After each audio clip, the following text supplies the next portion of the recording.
예, 오늘 전할 말씀은 잠언 3장입니다.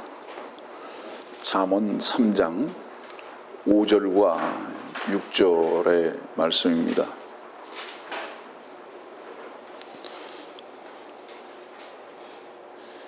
내 마음을 다하여 주를 신뢰하고 내 자신의 명철을 의지하지 말라.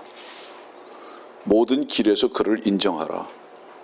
그리하면 그가 내 길들을 지도하시리라.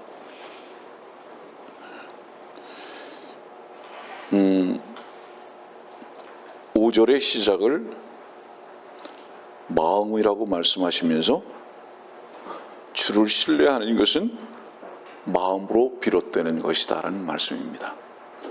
주를 신뢰하는 것은 마음으로 비롯되는 것이다. 네 자신의 명철을 의지하지 말라. 이것은 내 머리의 지식대로 살려고 그 지식을 무슨 능력이나 되는 것이냐 의지하지 마라. 지금 이 말씀입니다. 그래서 다시 말하면 마음과 명철을 구분해서 말씀을 하고 계십니다. 영어적 표현은요, mind가 있습니다. 그 다음에 heart가 있죠.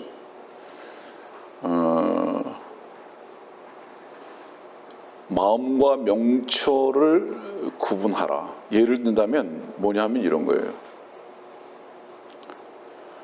잠시 전에 여러분들에게 알려드렸듯이 성경 그것이 이것이다 라는 것을 아는 것은 지식이고 명철이라고 말하는 겁니다.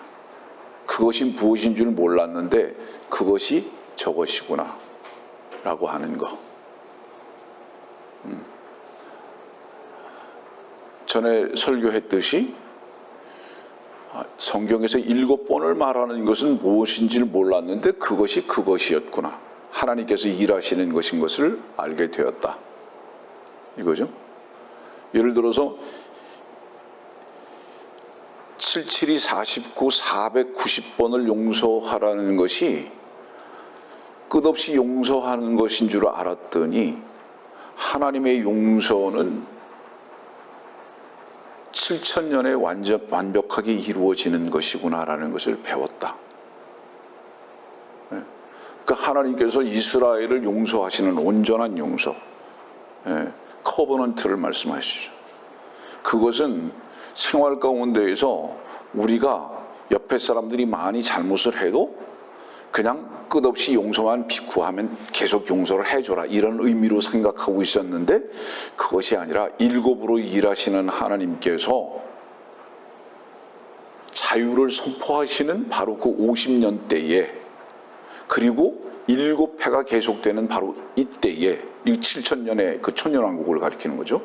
그때 하나님께서 완벽한 용서를 베푸시는 것을 기록해 놓으신 것이구나 라는 것을 새로운 지식 가운데 알았다면 그 안 것이 너의 마음의 능력이 되도록 해라 이 말이에요. 아는 것은 지식에 속한 부분이다 이 말이죠. 그래서 마인드와 하트가 따로 구분돼서 성경에 말씀하고 계시고요. 이것을 마음과 혹은 명철 지식으로 분리해서 말씀하고 계신 것을 오늘 잠언 3장에 있는 말씀은 우리들에게 말씀하고 계십니다. 자, 여러분들 보세요.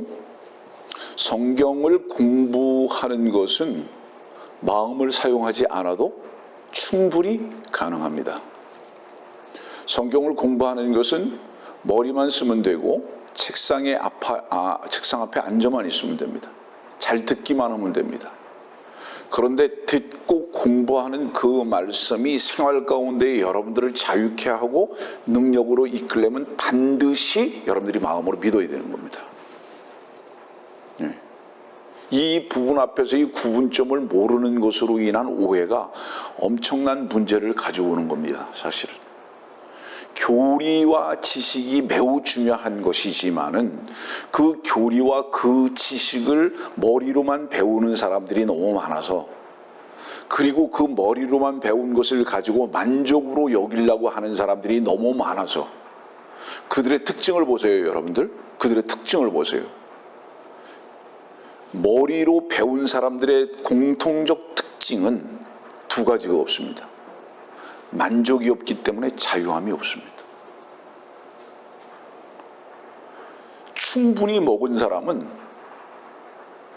아무리 산의 진미가 만찬으로 차려 있어도 시선이 가지 않는 겁니다. 자유한 겁니다. 지식만 배운 사람들은요, 만족함이 없어요.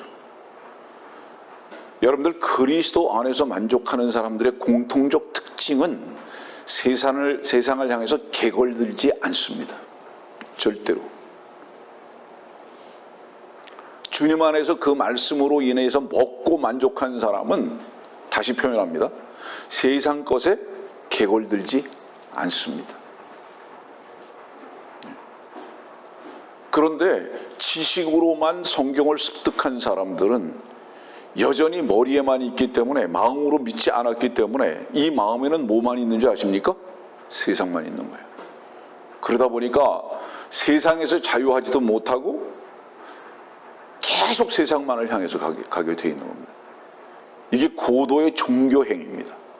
스스로 다 속아버리는 거예요. 예를 들어서 보세요.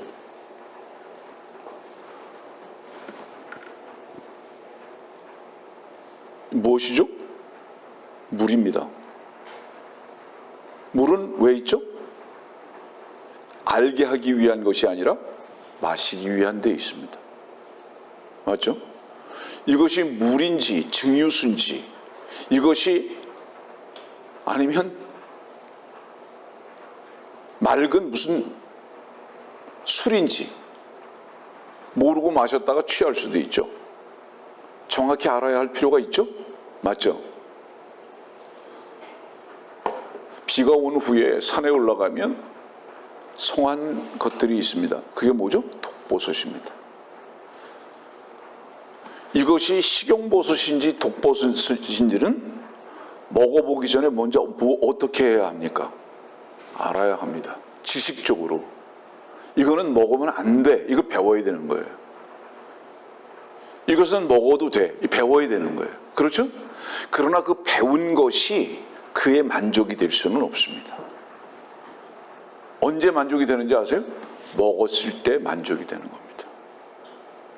지식을 안다는 것은 매우 중요합니다. 이런 의미에서 볼 때. 이거는 죽고 사는 문제 앞에 놓일 수도 있습니다. 그러나 그 자체가 그를 죽이거나 살리게 할 수는 없습니다. 마음의 문제입니다. 다시 말하면 그것을 선택하고 그것을 마음에 받아들이느냐 하는 문제입니다. 성경은 항상 마음으로 믿어 의에 이르고라고 말씀하시는 그 마음을 다루고 계시는 이유가 뭔지 아세요? 공부로 인해서, 지식으로 인해서 의에 이르지 아니한다 이 말이에요. 공부하고 지식으로 알았던 그것을 네 마음으로 믿어야 의에 이루어지는 것이다 이 말이에요. 이게 만족이고 실제입니다, 여러분들. 그런데 교리와 지식을 알았다고 해서 그 안 것을 가지고 구원이라고 생각하는 사람들이 너무 많아져 버리고 말았다 이 말이에요. 이것이 마귀의 또 다른 엄청난 전략이었다 이 말입니다. 여기 있는 분들 중에서도 그렇게 속았던 분들이 있다 이 말이에요. 이전에.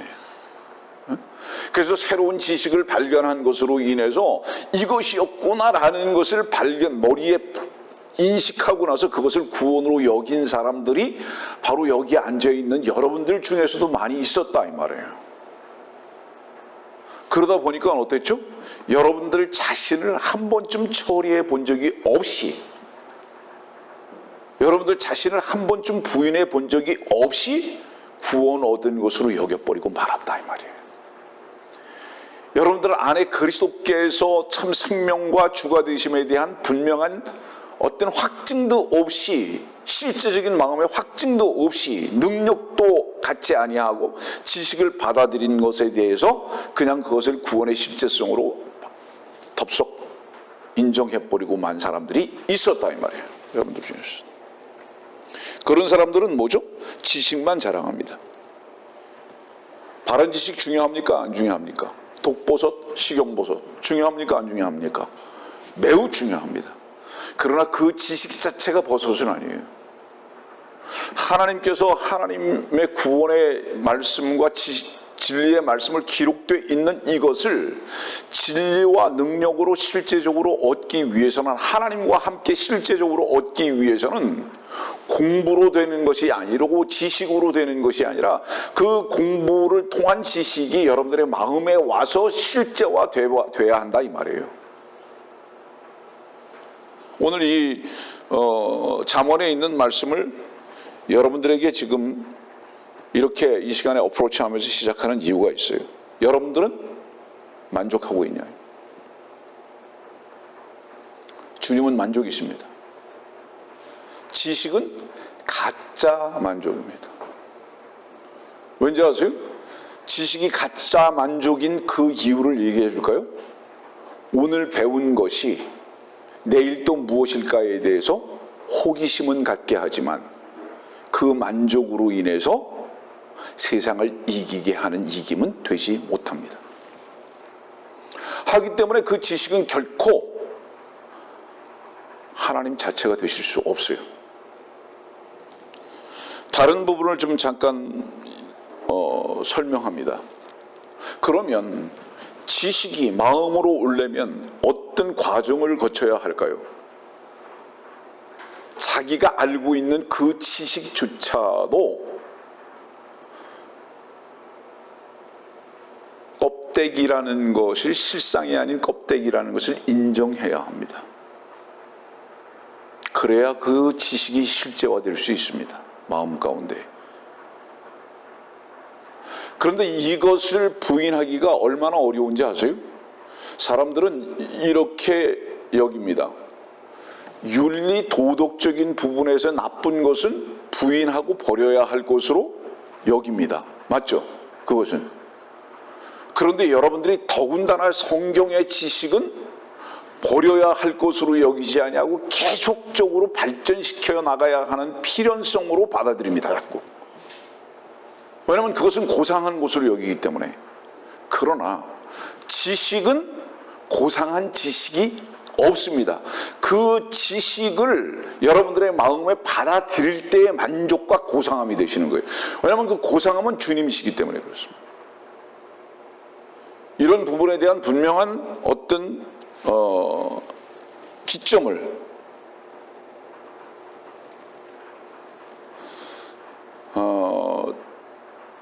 여러분들 스스로 발견해야 되고요. 성경은 공부해서 능력이 되는 것이 아니라 뭐죠? 믿음으로 능력이 되는 거예요. 다른 부분을 잠깐 얘기할게요. 지금 저 뒤에 벽시계는 메시를 가리키고 있습니다.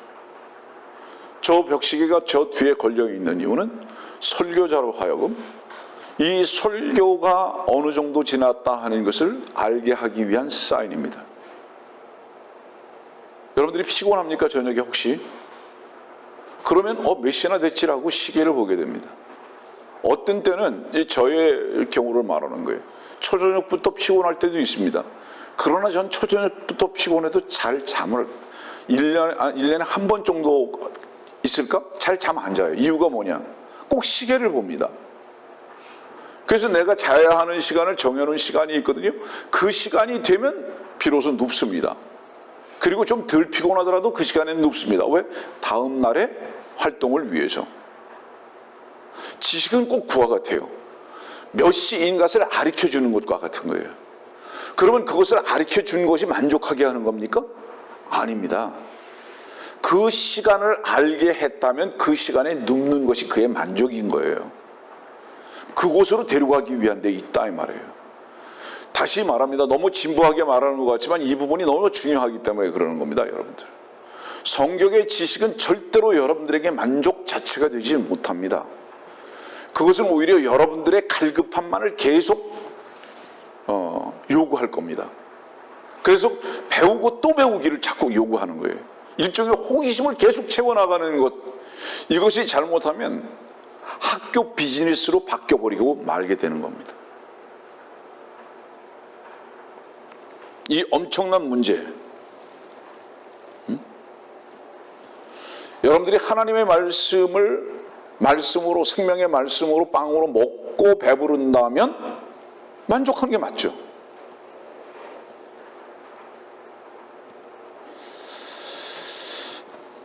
오늘 이 말씀을 전하는 것은 여러분들에게 말씀을 배우는 것으로 만족하려고 하거나 설교를 듣는 것으로 만족하려고 한다면 또 다른 마귀에게 속고 있다라는 것을 여러분들에게 말하는 겁니다.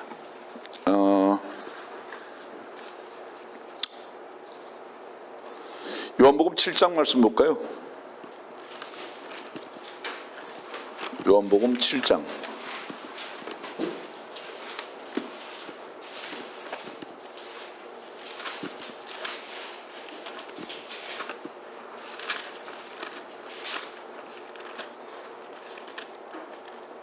17절입니다.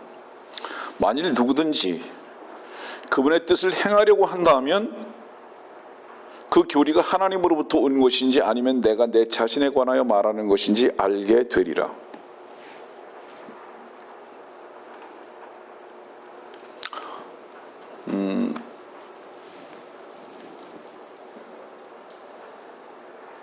그분의 뜻을 알아야 하는 이유가 뭐죠?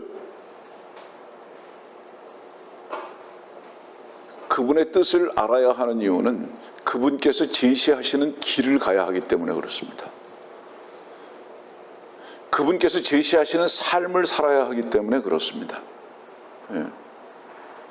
그래서 그분의 뜻을 알아야 하는 것입니다. 그분의 뜻을 알지 못하면 그분의 뜻 안에서 사는 것이 무엇인지를 모르기 때문에 그렇습니다. 근데 요한복음 7장은 뭐라고 그랬죠? 만일 그랬어요. 만일. 왜 만일 그랬죠? 왜 이렇게 시작하셨을까요? 하나의 예로만 삼으신 거예요. 주목하세요. 심각합니다. 주님은 왜 이것을 예로 삼으셨는지 아세요? 제자들인 너희들조차도 주님의 뜻에 관심이 없다 이 말이에요. 말씀을 듣는 공부하는 너희들조차도 말씀 앞에 있는 너 자신조차도 하나님의 뜻에 관심이 없다 이 말입니다. 그래서 만일이라는 예를 전제로 말씀하고 계신 거예요. 없다 이 말이에요. 사실은 아무도 없다 이 말이에요. 이거 심각한 일이죠. 누구든지 그랬잖아요. 그럼 여기서 이 누구든지는 뭐를 얘기하죠? 이것도 또 동일한 의미의 말입니다. 많은 사람들을 말하는 것이 아니에요. 여기서 누구든지라는 것은 다른 표현으로서는 뭐죠?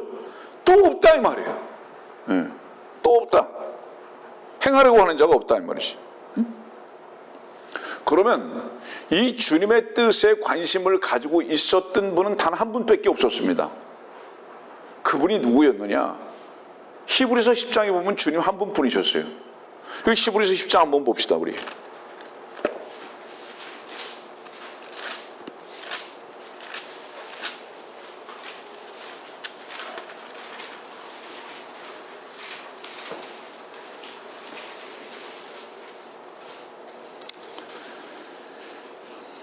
(7절입니다) 히브리서 10장 7절. 그때 내가 말씀드리기를 오 하나님이여 보소서 두루마리 책에 나에 관하여 기록한 것과 같이 주의 뜻을 행하려고 내가 왔나이다 하였노라 하셨도다. 그 다음에 그 10절로 가보십시오. 그 뜻에 따라 한 번 예수 그리스도의 몸을 들이심으로 우리가 거룩하게 된 것이라. 여러분들 주님과 마찬가지로 우리가 성도로서의 마땅한 위치로 발견되려면 주의 뜻을 행하는 겁니다. 근데 우리는 주의 뜻을 행할 수 있는 자들이 아니었던 거예요. 이게 요한복음 7장에 있는 말씀대로 주의 뜻에 대해서 관심이 없어요. 늘 우리들은 365일 자기 뜻에만 관심이 있습니다. 내가 생각하는 것, 나의 즐거움, 나의 부족함, 내가 원하는 것, 거기에만 관심이 있기 때문에 그것이 성취되는 것에 대해서 기뻐하고 그것이 좌절되는 것에 의해서 잠 못 잡니다. 이렇게 돼버리고 말았어요. 제가 예전에 설교한 이런 내용의 설교를 한 적이 있습니다.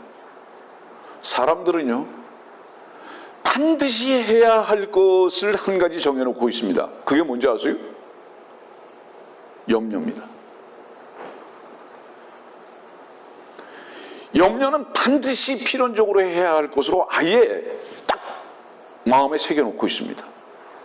내가 걱정 안 하면 누가 하나? 내가 염려 안 하면 누가 하나? 심각하죠. 성경은 모든 염려를 주께 맡기라고 그랬는데 이 말씀과 싸우고 있는 겁니다. 지금 내가 아니면 누가 하나. 예, 주님이 하시는 것에 대해서 주님께서 하시고 하실 것이고 하셨다는 것에 대해서 아예 인정 자체를 안 하는 겁니다. 그걸 다른 부분에서는 뭐라고 말하죠? 그것은 불신이라고 말하는 겁니다. 하나님 말씀 믿지 않는 거예요. 불신. 그래서 엄마의 위치에서 아버지의 위치에서 어떤 기업체의 대표자의 위치에서 염려라는 것은 필연적으로 내가 안 하면 안 되는 것으로 아예 각인시켜버리고 말았습니다. 이렇게. 이유가 무엇이죠?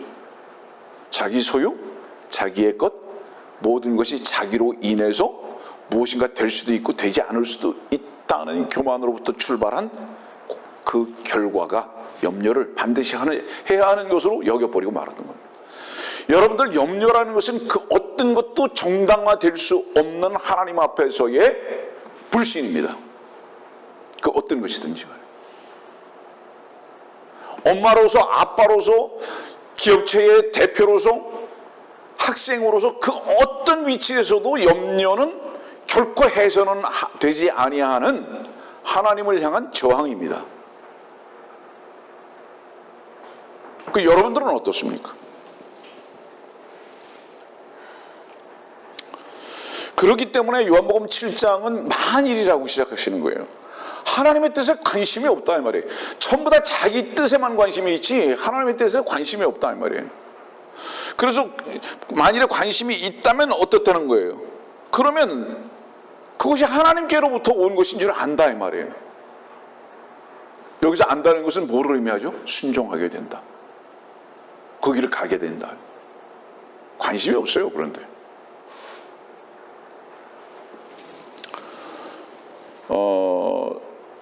우리들이 왜 하나님의 뜻에 관심이 없을까요? 삶의 구석구석마다 코너마다 문제투성이에요. 아침에 눈 뜨고 이 문제가 하나가 해결됐으면 다 해결돼야 되는 건데 그 다음에 또 다른 문제가 있어요. 그거 해결되면 또 다른 문제가 있어요. 이건 뭐를 의미하는지 아십니까? 순간순간마다 문제투성이에요. 순간순간마다 문제투성이라는 것은 뭐를 얘기하는지 아십니까? 코너마다 막혔어요. 전부 다. 그런데 코너마다 막혔다는 것은 뭐를 의미하는지 아십니까?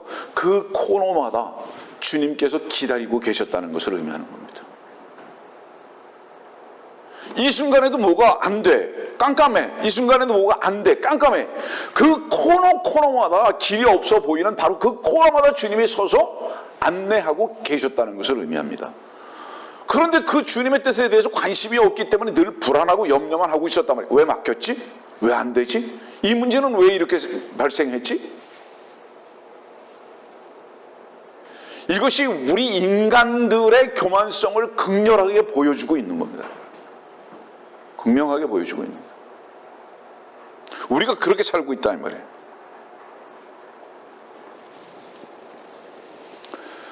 주님은 그 코너에서 우리들을 인도하고 계셨다 이 말이에요. 우리들의 이정표가 되고 계셨다는 겁니다. 그런데 그 주님의 뜻을 생각 안 하는 거예요. 막혔냐? 주님의 뜻을 한번 생각해봐라. 왜 막혔는지 알 것이다. 주님의 인도하십니다.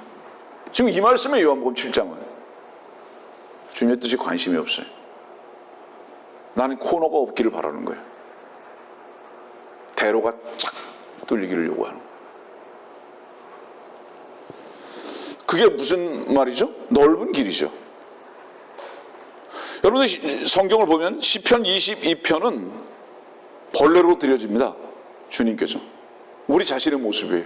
완전히 다 땅에다가 그냥 자기 자신이 엎드려져 있는 모습이에요. 그죠? 시편 23편 보세요. 주는 나의 목자시니 그 다음에 만족해요. 부족함이 없어요. 얼마나 기쁜지 몰라요. 다시 말하면 뭐예요?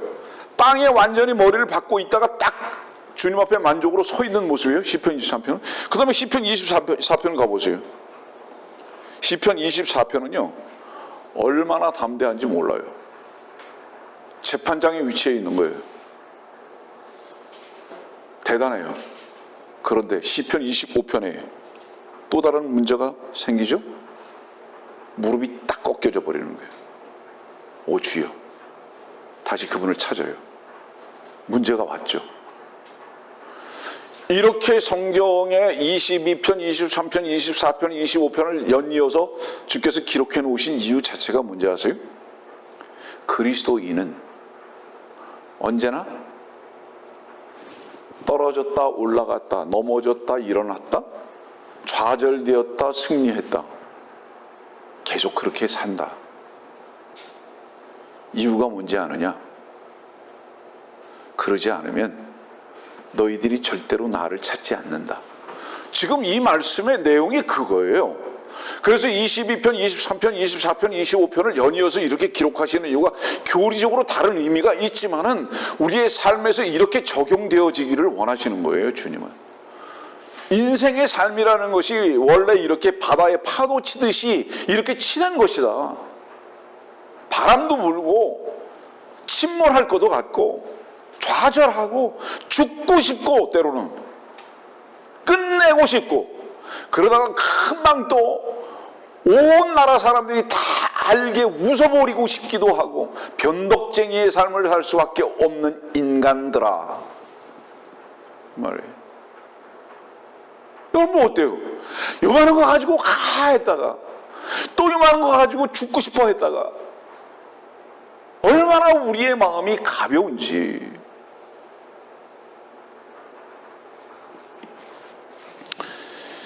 인간들이 얼마나 우여곡절이 많은지. 자, 시편 23편 아름답습니까? 24편 멋지십니까? 예, 아름답고 멋집니다. 그러나 가장 담대하고 가장 고상해 보이는 말씀이 바로 시편 25편입니다. 하나님께 완전히 돌이켜버리는 거예요.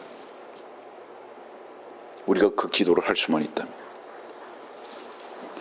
시편 25편 한번 봅시다.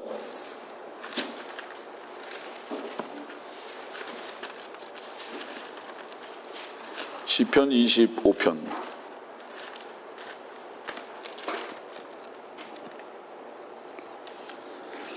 9절 말씀입니다. 그는 공의로 온유한 자를 인도하실 것이요 그의 도를 온유한 자에게 가르치시리라. 온유라는 단어를 2번 말씀하고 계십니다. 자, 성경에서 온유의 부분 앞에 가장 좋은 예를 하나 들게요. 그게 뭔지 아세요? 벳세메스로 가는 암소입니다. 온유는 반드시 어떤 단어하고 연결되는지 아세요? 종이라는 단어하고 연결됩니다. 그 길을 가는 겁니다. 울면서도 가는 겁니다. 이게 온유라는 단어예요. 다시 말하면 자기가 반드시 져야 할 그 짐을 지는 거예요. 제사장들이나 벳세메스의 암소가 왜 멍에를 맸죠? 요단강으로 들어가는 제사장들이 왜 그 어깨에 법궤를 맸죠? 말씀이 우리의 멍에가 되신 것입니다.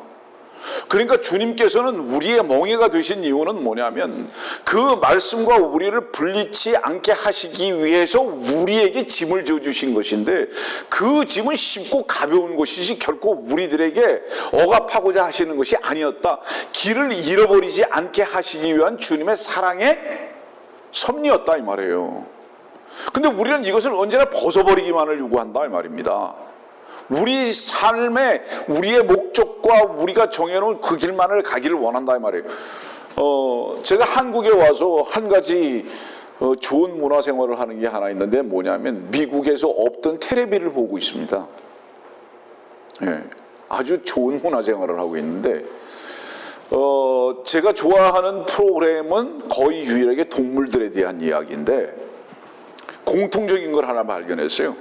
사자 우리에서 놀다가 플라스틱 통에 그 머리가 끼인 거예요.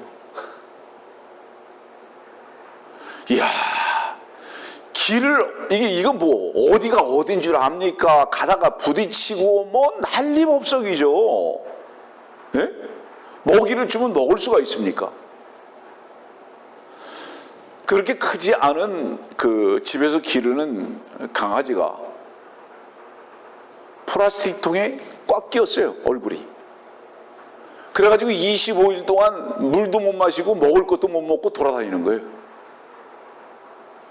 근데 그것을 관찰해 보니까 두 짐승의 공통점이 뭔지 아십니까? 앞으로만 가는 거예요, 앞으로만. 나중에 우연치 않게 이 개가 말이죠, 이 플라스틱 통이 이 머리에 끼인 것을 빼게 되는 상황이 왔는데, 그게 어딘지 아세요? 아주 작은 홀로 머리를 팍 어떻게 가다 보니까 팍 꽂힌 거예요. 앞으로 갈 수도 없고 뒤로 뺄 수도 없는 상황이 돼버리고 말았죠. 그렇죠? 이것을 사자성어로 뭐라고 얘기해야 되죠? 진퇴양난. 얼마나 불안하실까요? 그 순간에. 아마 극도의 불안함이 있었을 거예요. 그때의 몸부림을 치다가 이 앞발을 뒤로 딱 제끼는 순간에 이 끼었던 이 플라스틱 마개가 벗겨져 버린 거예요. 성도들이요, 앞으로만 나가지 마세요. 뒤를 돌아보세요. 그 뒤에는 주님께서 여러분들을 부르고 계십니다. 원위치로 오라고, 너무 멀리 갔다고. 우리는 앞에 무엇가 쓰여져 있을 때 앞으로만 계속 갈 때에 사실은 앞과 뒤가 다 구분이 안 됩니다. 불안합니다. 염려가 있습니다, 여러분들. 네? 얼마나 안타까운지. 무엇을 주고 마시게 해줘야 되는데 그렇게 많은 물들과 음식들을 먹을 수가 있어야죠.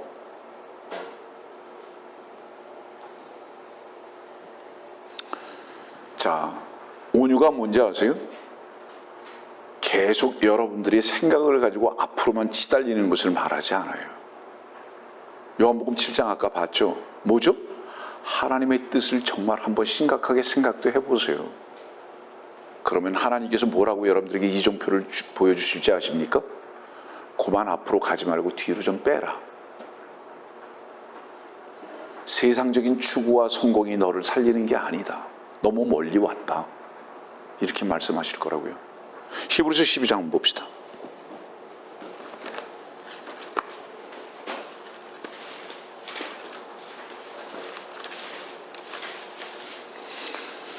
히브리서 12장 1절. 그러므로 이처럼 많은 구름 같은 증인들이 또한 우리를 둘러싸고 있으니 우리 또한 모든 무거운 것과 쉽게 에워싸는 죄를 벗어버리고 인내로 우리 앞에 놓인 경주를 하자. 벗어버리고, 조금 아까 말씀드렸죠? 예, 앞으로만 계속 달리는 거예요. 무엇을 얻기 위해서? 세상을 얻기 위해서 계속 치달아버리는 거예요, 앞으로. 주님의 뜻이 어느 길에 있는지 알질 못해요. 주님은 누리질 못하고 있어요. 만족을 얻질 못해요, 주님으로 인해서. 늘 불안해요. 여러분들, 그 강아지가 얼마나 불안할까요? 얼마나 고통스러울까요? 그 힘이 있는 그 사자가 무슨 힘을 쓸 수가 있어야죠.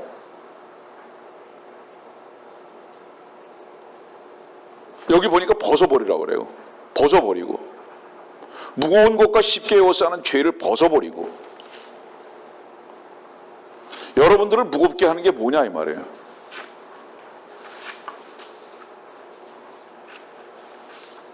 세상은요, 여러분들을 가볍게 하지 않습니다. 자, 세상을 하나 얻었어요. 지난 날을 한번 돌아보세요. 자식을 얻었어요. 잠시 기쁘죠? 사랑하는 아내를 얻었어요. 잠시 기쁘죠? 직장을 얻었어요. 잠시 기쁘죠? 새로운 학교에 들어갔어요. 잠시 기쁘죠? 그것이 반드시 여러분들에게 또 다른 선물을 줬습니다. 그게 뭔지 아세요? 염려와 고통입니다. 여러분들이 그렇게 얻고자 했던 것을 얻으면 반드시 함께 얻어지는 것이 있는데 그게 뭐냐? 염려와 고통과 갈등의 모자입니다. 반드시 그것을 같이 얻게 되어 있어요. 그러나 주님을 얻어보세요. 만족입니다. 우리는 근데 여기 속아 있는 거예요. 직장만 얻으면 모든 게 해결될 것 같죠? 그 직장으로 인해서 고통하고요. 백마를 얻은 것 같은 남자를 얻으면 모든 것이 해결되는 건 줄 알죠? 그걸로 인해서 갈등하고 힘들어하고요. 항상 세상의 것을 얻는 것이 있으면 그 얻는 기쁨 이상의 염려와 짐과 고통이 반드시 따라온다. 아주 법칙이에요, 법칙. 이렇게 계속 속으면서도 우리는 그것으로 인해서 무언가만 얻을 수 있을 것이라고 생각하는 자기 기만에 딱 빠져서 산다 이 말이에요. 이제는 그만 벗어버리자 이 말이에요. 세상 것을 얻었다? 염려와 근심은 반드시 따라온다. 반드시 따라온다.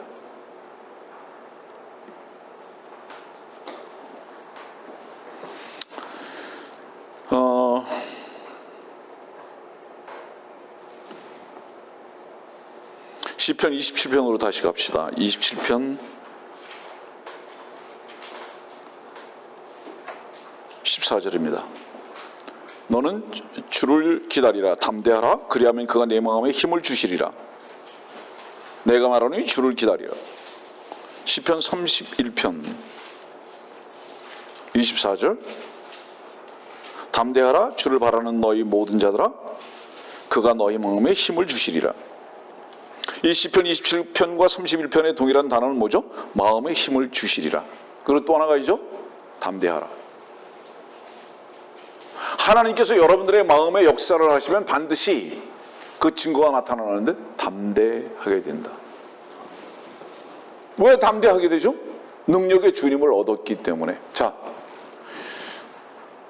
저는 여러분들 오해하지 마세요. 여러분들이 힘들게 사는 것이라든가 여러분들이 고통을 반드시 가져야 된다는 것으로 이끌어가는 게 아닙니다. 현재적으로 여러분들이 그렇게 고통스럽고 힘들고 좌절하고 실패했다면 이걸 말하는 것이지, 여러분들이 반드시 좌절하고 실패하고 힘들어야 된다는 필연성을 가지고 여러분들이 이끌어가는 게 아니다 이 말이에요. 오해하지 말아요 이 말이에요. 여러분들이 무엇이 근심이고 염려고 짐이냐 이 말이에요. 그 짐보다 훨씬 그 짐을 가볍게 하실 수 있는 능력인 주의 말씀이 계시다는 것을 여러분들에게 가르치기 위한 것이지, 반드시 여러분들이 그 어려움 가운데 동참하라는 말을 하는 것이 아니다 이 말이에요. 하나님께서 계시다 이 말씀을 드리는 거예요 지금 오늘의 말씀은. 근데 왜 하나님의 말씀을 마음에 담지 않느냐 이 말을 지금 말하는 거예요 여러분들에게. 왜 여러분들의 염려의 조건만을 보느냐 이 말이에요. 그것을 능히 이기시고 여러분들의 마음에 만족해 하시고 담백해 하실 하나님의 약속의 말씀의 보장이 있는데 왜 그 보장의 말씀은 여러분들이 발로 밟느냐 이 말이에요. 이걸 지금 말하는 거예요 여러분들에게. 이유가 무엇이냐 그러면 하나님의 뜻을 생각하지 않고 있다 이 말이에요. 하나님께서 우리를 얼마나 사랑하시는 것에 대한 부분에 대해서 늘 의심하고 받아들일 생각이 없다 이 말이에요. 그것은 뭐를 의미하죠? 하나님의 사랑을 모르는 것이 아니라 원하지 않고 있다 이 말이에요. 내 일은 내가 하기를 원하고 나는 나를 사랑하기를 원하지, 하나님께서 나를 사랑하시는 것이 사실은 원하지 않고 있는 교만한 위치에 있다 이 말이에요. 우리 자신이 하나님께서 이렇게 보장이 되시고 능력이 되심에도 받아들이고 싶은 마음이 없다 이 말이에요. 마음으로 믿기만 하면 되는데 그렇잖아요? 안 믿어요. 이 안타까움을 지금 소유하고 있다 이 말이에요. 이 안타까움을.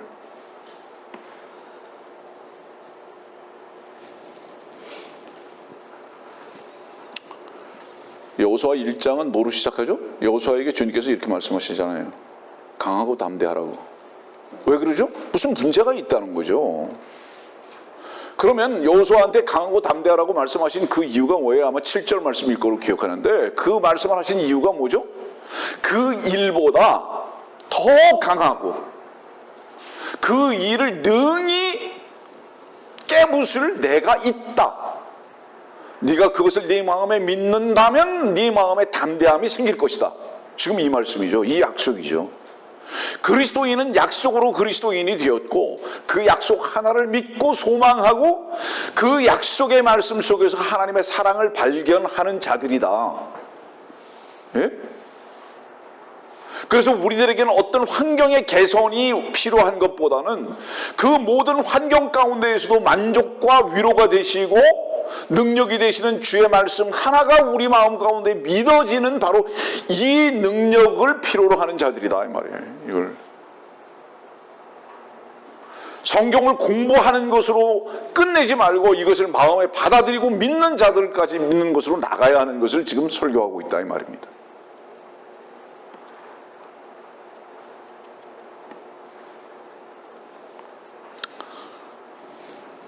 하박국 3장은 뭐죠? 없어요. 다 없어요. 왜냐하면 이스라엘 백성들은 항상 없다 그러니까 물도 없고 빵도 없고 고기도 없고 참외도 없고 다 없으니까 이스라엘 사람들은. 그러니까 하박국 그러는 거예요. 포도 무화과도 없고 소도 없고 다 없어요. 다 없어요. 다 없어요. 근데 그들이 계산하지 못하는 거 하나 있잖아요. 하나님의 약속의 말씀이 있는 것은 계산하지 않는다 이 말이에요. 이것이 여수론들의 특징이다 이 말이에요. 교만한 여수론들의 특징이다 이 말이에요. 그거는 자기가 필요하고 자기가 생각하는 관점에서의 계산을 할 줄 아는데 하나님의 약속의 말씀은 한 번도 계산해 본 적이 없는 자들이다 이 말이에요. 왜 하나님은 계산하지 아니하느냐?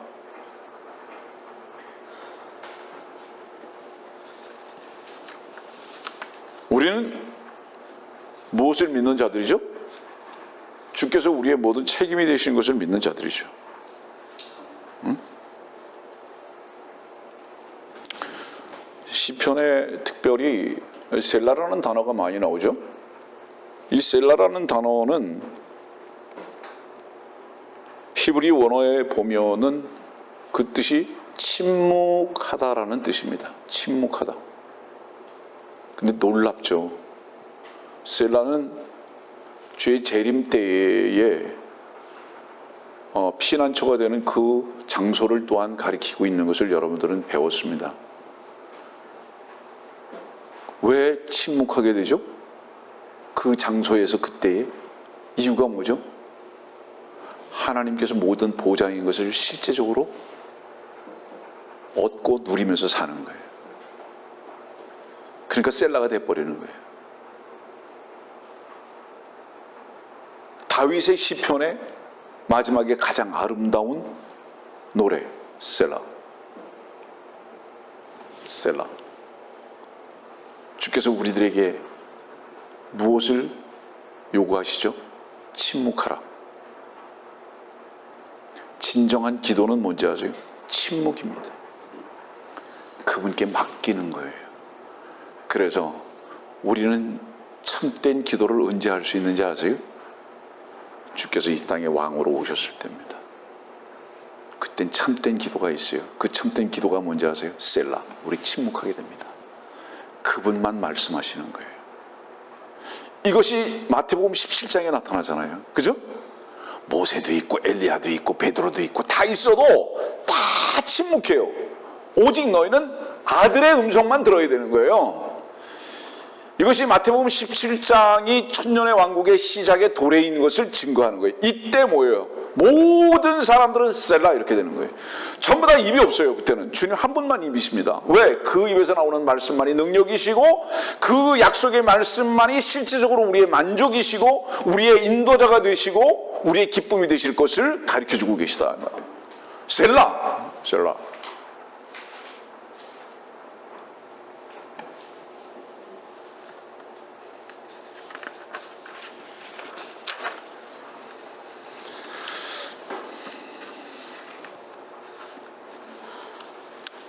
많은 사람들은 기도의 문제 앞에서 얼마나 많이 오해하는지 말을 많이 하면 그걸 기도라고 여기는데 기도는 아까도 얘기했듯이 왜 감사의 조건이 되어야 하느냐? 그분께 맡겨지는 것이기 때문입니다. 그래서 진정한 기도는 침묵이에요. 그분께 옮겨 놓는 거죠. 자, 그리스도인들의 시작과 마침은 주의 말씀으로만 하는 겁니다. 자, 주님의 다른 이름이 뭐죠? 알파와 오메가죠. 그분이 시작하시고 마치셨죠. 시작과 마침만 있습니까? 지금도 있습니다. 지금도 있습니다.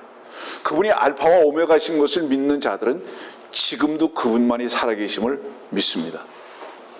그래서 그분의 이름이 산자의 하나님이십니다.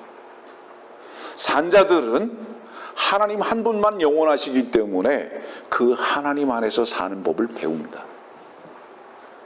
우리들이 하나님 앞에 입을 계속 벌리는 이유는 우리가 계속 우리들이 온유하지 못하고 우리 스스로가 발을 띄고 우리 스스로가 시작하고 우리 스스로가 마치려고 하는 그 이유 자체가 무엇이냐 하면은 살아계신 하나님 안에서 살지 않고 있는 게 분명한 겁니다.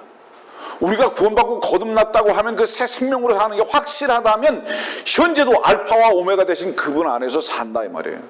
그분은 살아계신 하나님이시고 산자의 하나님이시라면 오늘 또한 우리 삶 가운데 사시는 게 분명하다 이 말이에요. 근데 우리만 살고 있다면 이건 뭐예요? 우린 죽은 자다. 우린 죽은 자. 왜 우리가 이렇게 불안하죠? 불안한 이유가 뭐죠? 우리가 출발했기 때문이에요. 왜 우리가 염려하죠? 우리가 현재적으로 살고 있기 때문입니다. 주님께서 출발하셨죠? 주님께 현재적으로 살아계신 하나님으로 계시죠? 우리는 어떻죠? 만족할 것입니다.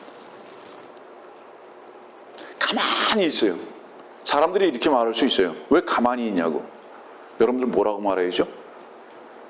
사람들이 답답해 한다고요. 왜 가만히 있냐고. 그렇게 무능력한 것 같이 보인다고. 좀 바보 아니야? 그렇게 말할 수 있다고요. 그때 뭐라고 말해야죠?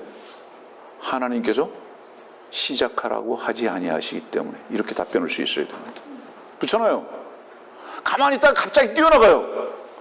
무슨 일인가를 갑자기 하려고 그래요. 막 움직여요. 아니 가만히 있다가 왜 그러냐고. 그렇게 질문하면 여러분들 뭐라고 답변해야 되죠? 하나님께서 달려가라고 하시기 때문에. 이렇게 말할 수 있는 담대함이 있다면 가만히 있든지 뛰어가든지 그분의 담대하신 말씀이 우리 마음 가운데 위로가 되시고 담대함이 되셔서 능력으로 나타나신 결과라면은 우리가 어떤 위치, 어떤 상황 속에서도 어떻게 염려, 근심을 가지고 살겠는가?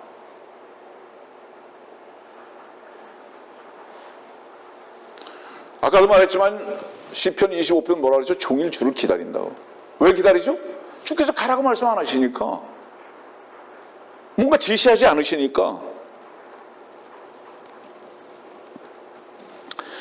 한번 찾아봅시다. 시편 121편.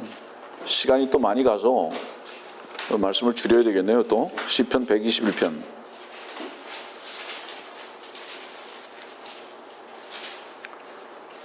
3절입니다.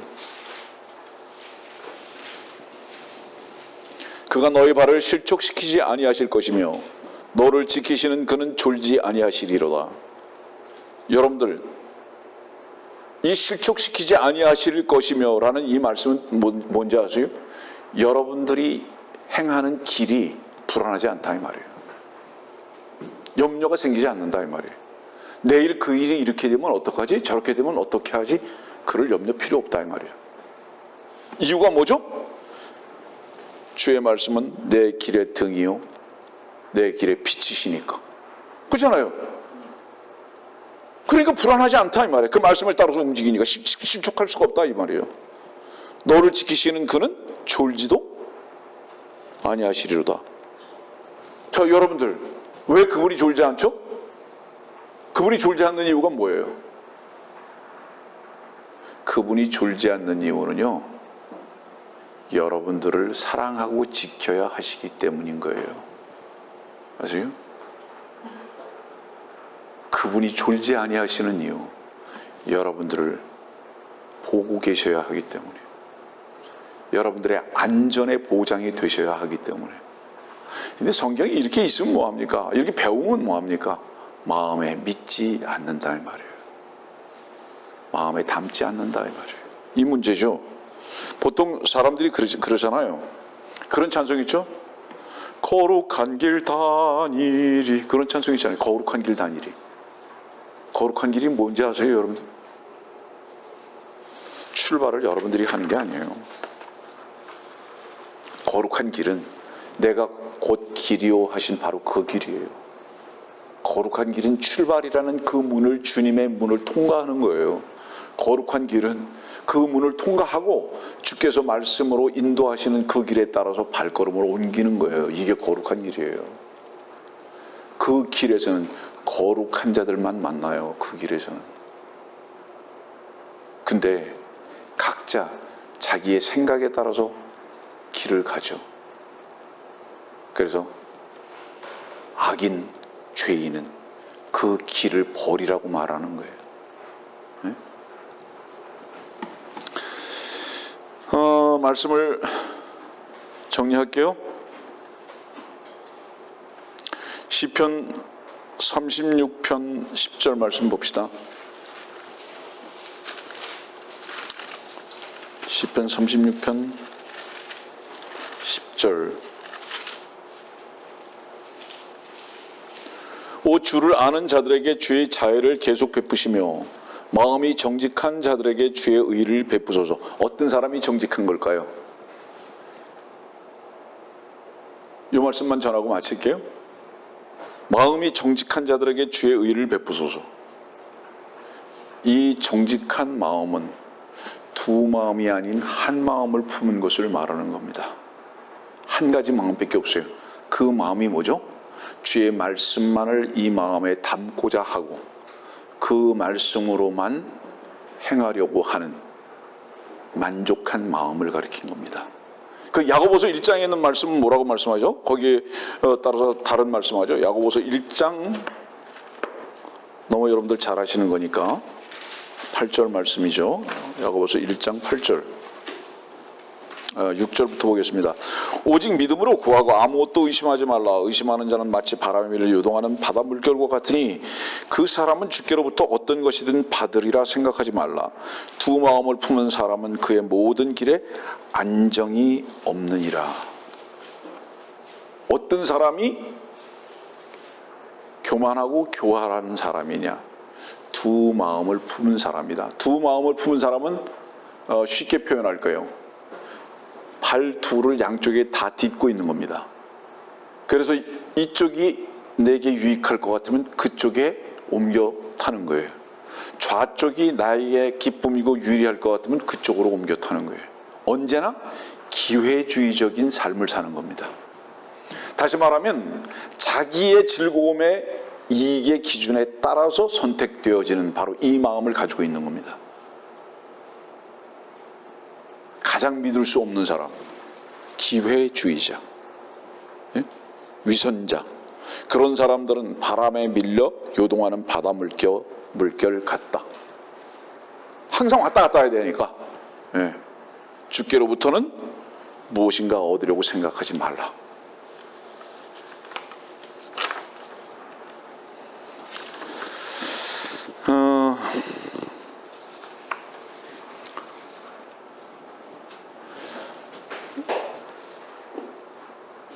여러분들, 우리들의 원수는 밖에 있지 않습니다. 이 말씀만 전하고 마칠게요. 우리들의 원수는 밖에 있지 않습니다.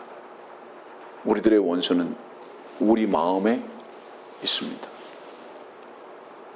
하나님을 믿지 못하게 하고 대적하게 하고 하나님의 말씀을 참 생명으로 우리 마음에 담대함으로 위로로 받아들이지 못하게 하는 것, 이 원수가 우리 속에 있습니다. 이 두 마음을 품은 것, 이 원수를 향해서 칼을 들이대야 됩니다. 이스라엘 백성들에게 더 이상 골리앗은 적이 아닙니다. 이스라엘 백성들에게 블레셋은 더 이상 적이 아닙니다. 이 블레셋과 이 골리앗은 무엇을 의미하는지 아세요? 세상과 세상 신입니다. 더 이상 우리의 적이 아니에요. 왜? 그건 끝났어요. 뭐가 남아있는지 아세요? 아말렉이 남아있어요. 성경에서 아말렉은 우리의 자아를 말합니다. 남아있는 게 이거예요.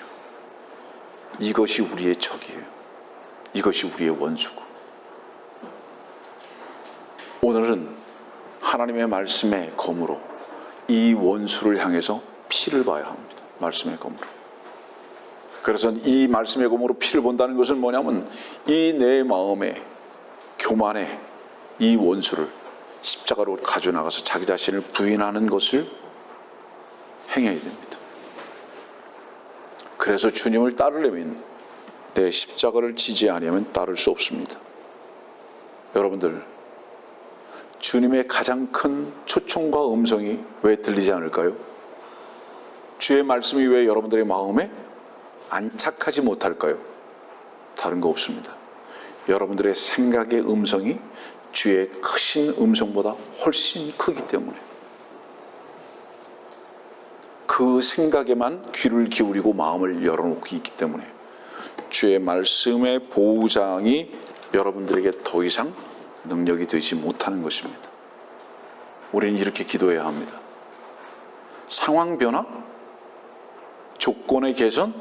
아니, 내 안에 있는 이 교만의 원수를, 내 자신을 의뢰하려고 하고 두 마음을 품은 이 교만의 원수를 정직한 마음을 갖게 하셔서 주의 말씀으로 다루어 주시옵소서. 그리고 내 자신이 골고다로 가지고 나가서 부인되어지고 주의 생명을 얻는 이 풍성한 삶이 우리의 삶에 실천되어야 할 것이 분명합니다.